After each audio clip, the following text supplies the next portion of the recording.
to that Chosenfew, or the arm comes under our leg and we can just smash it against our other, but we're gonna do it from the twister side. We gotta do a couple things a little bit different, but I'm still gonna get to my, so let's assume that I've already gotten to my twister side, right? I already broke him down and I get to this position here, right? Sometimes to kind of bait him, right? I'm gonna come up so he can get his arm right under mine, right? And in that way, if I can I'll just sit on it and I have it, right? But he'll think that I can do something, right? So I'll give him a little space, he gets that arm through, I'm gonna grab the wrist, okay? Now as soon as I grab the wrist, I'm still staying heavy and tight on him, and I'm not gonna come up off from what I have. I'm gonna roll over his chest, but keep my base. So instead of me staying on my elbow, my hand's gonna still post, but I'm gonna keep my elbow up against his, okay? And I'll show you what I'm doing on the other side right now, but this is the important thing. I'm grabbing that wrist and I'm gonna do a monkey grip. I'm not doing this, because if he just throws his thumb down to the ground, he breaks it.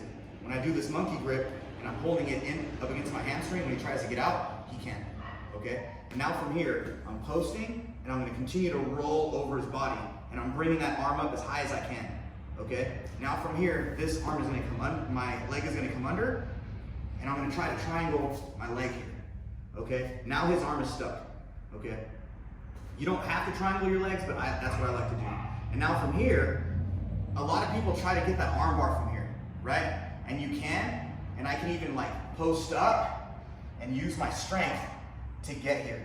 But that was a lot of movement that I really don't want, okay? So if I stay tight and I keep this position, but I bring my head down to this hip, and this hand hugs this hip, right? From here, now I'm keeping the angle that I had before, and now from here, look, I have the arm bar super easy, as opposed to me coming up and using my weight to bring it down. You guys see the big difference between that? So I'm staying tight, I'm hugging his hip.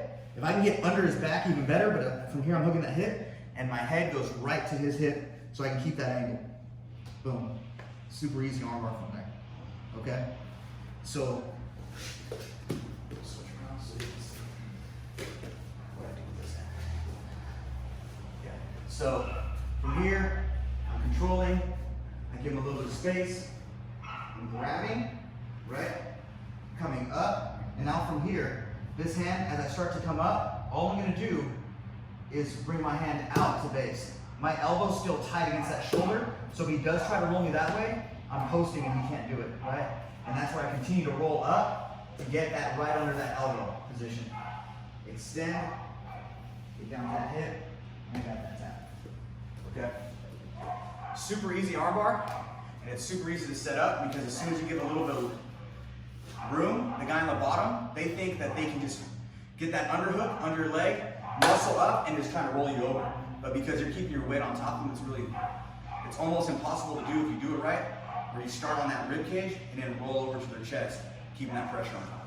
Okay, so let's work on it.